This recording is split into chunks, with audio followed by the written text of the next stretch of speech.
భద్రాద్రి కొత్తగూడెం జిల్లా Kothagudem forest range Chatakonda section Hemachandrapuram బీట్లో అటవీశాఖ ఆధ్వర్యంలో 2025 వన మహోత్సవం 100 ఎకరాల విస్తీర్ణంలో 80,000 మొక్కలు నాటే కార్యక్రమాన్ని ప్రారంభించిన రాష్ట్ర వ్యవసాయ శాఖ మంత్రి తుమ్మల నాగేశ్వరరావు.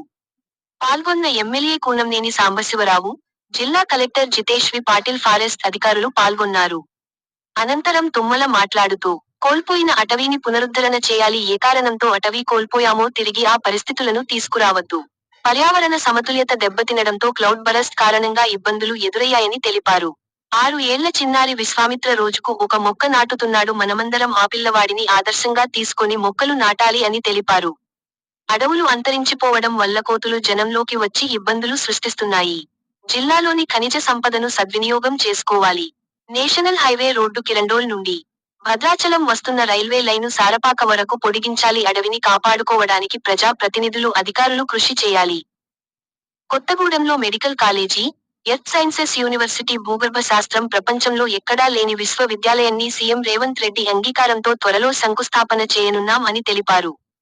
కొత్తగూడెం కార్పొరేషన్ చాలా అవసరం. విమానాశ్రయం టెక్నికల్ గా విండ్ రోజ్ గాలి వాటం కారణంగా కొన్ని ఇబ్బందులు జరుగుతున్నాయి. త్వరలోనే ఢిల్లీ వెళ్లి మరొకసారి కేంద్ర మంత్రితో మాట్లాడుతాను. తల్లి గోదావరి వాటర్ బేసిన్లో జల రవాణా సౌకర్యం అందుబాటులోకి తీసుకు రావడానికి కృషి చేస్తున్నాం. భద్రాద్రి కొత్తగూడెం జిల్లా గోదావరి జలాల జిల్లా సస్యశ్యామలం సీతారామ ప్రాజెక్టుతో 100 కిలోమీటర్ల కాలవలను నిర్మించుకున్నాం. త్వరలోనే మిగతా పనులు పూర్తి చేస్తాము. ఇతర జిల్లాలకు నీళ్లు ఇస్తున్నారని కొంతమంది వితండవాదం చేస్తున్నారని విమర్శ చేస్తున్నారు. నీళ్లను జిల్లాలోని అన్ని ప్రాంతాలకు ఇచ్చిన తర్వాతనే మిగతా జిల్లాల సంగతి అని తెలియజేశారు. భద్రాద్రి రాముడు చల్లగుంటే మనం బాగుంటాం. ఈ జిల్లా సమగ్ర అభివృద్ధి కోసం శక్తివంచన లేకుండా కృషి చేస్తున్నట్లు తెలిపారు.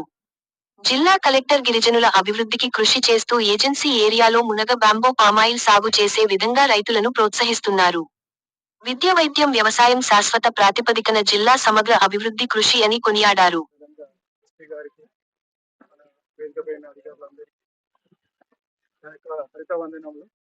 మీ ఇంట్లో దొరుకుతుంది, వాటిది తప్పులేదు.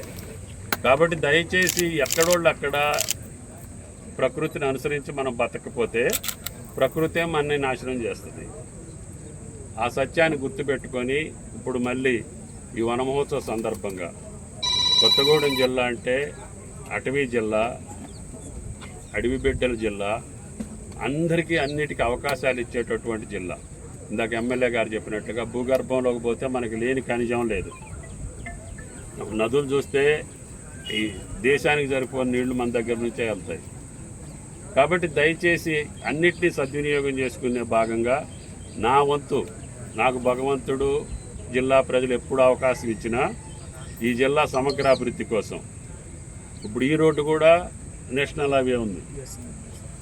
దీంట్లో మీరు ఖమ్మం పోకుండా, వరంగల్ పోకుండా, సూర్యాపేట పోకుండా హైదరాబాద్ 2 గంటల్లో పోతారు. నాకేం అవసరం ఇల్లెందు రోడ్డు అయినా సరే నా జిల్లాలో రహదారి సౌకర్యం ఉండాలి. భద్రాద్రి నుంచి కౌటాల గోదావరి నదీ తీరం అమ్మట ఒక నేషనల్ హైవే ఉండాలి.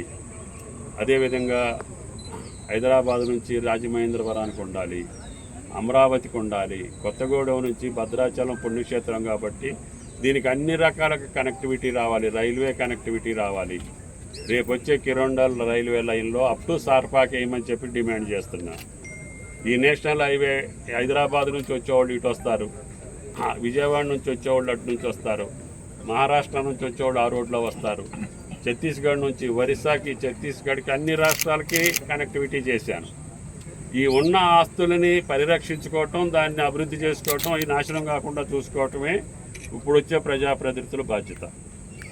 ఆనాడు తయారు చేసినటువంటి ఇన్ఫ్రాస్ట్రక్చర్ని మనం సద్వినియోగం చేసుకోవాలి. రహదారులు కావచ్చు, నీటిపారుదల ప్రాజెక్టులు కావచ్చు, విద్యా సంస్థలు కావచ్చు. ఇప్పుడు కొత్తగూడెం ఉంది మెడికల్ కాలేజ్. ఇంతకుముందు మెడికల్ కాలేజీ అంటే అదొక స్వప్నం. ఇప్పుడు మీ కొత్తగూడెంలోనే మెడికల్ కాలేజీ, ఆ రోజుల్లోనే ఇంజనీరింగ్ కాలేజీ గవర్నమెంట్లో తీసుకొచ్చి పెట్టాం.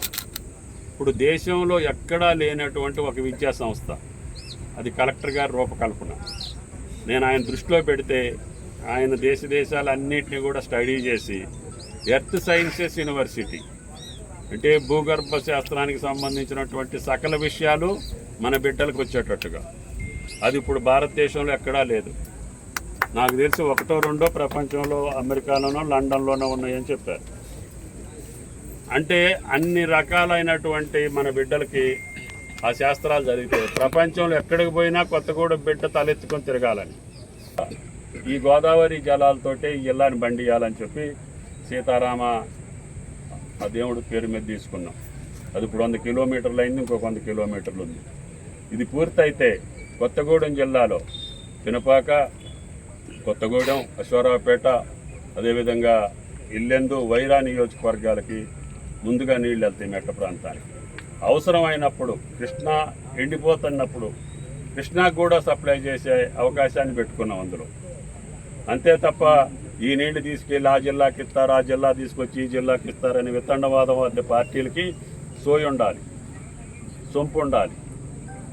అప్పర్ రీజన్లో ఉన్నటువంటి అవకాశం మొత్తం ఎంత సాగు భూమి ఉందో ఎమ్మెల్యే గారు అడుగుతుండు, నా సింగభూపాలానికి కావాలి, నాకు ఇంకా అలైన్మెంట్లు మార్చి ఇంకా ఖాళీ భూములకి నీళ్లు కావాలి, తీసుకోండి, రైతులను ఒప్పించండి, అలైన్మెంట్ ప్రకారంగా ల్యాండ్ ఎక్విజిషన్ చేయించండి, కాలువలు తవ్వించే బాధ్యత నాది. ఏమీ లేకుండా జెండాలు పట్టుకొని ఆఫీసుల ముందు గందరగోళం చేస్తే నీళ్లు రావు. దానికి ఒక పద్ధతి ప్రకారంగా మీరు రైతులను ఒప్పించి, ఎందుకంటే భూములు ఎవరికి, వాళ్ళ యొక్క భూములు అంటే వాళ్ళ ఆత్మ, వాళ్ళ ప్రాణం, వాళ్ళ జీవం. ఎవడు దాంట్లో నుంచి రోడ్డు వేస్తానన్నా కాలువ వేస్తానన్నా అంత తొందరగా ఒప్పుకోరు.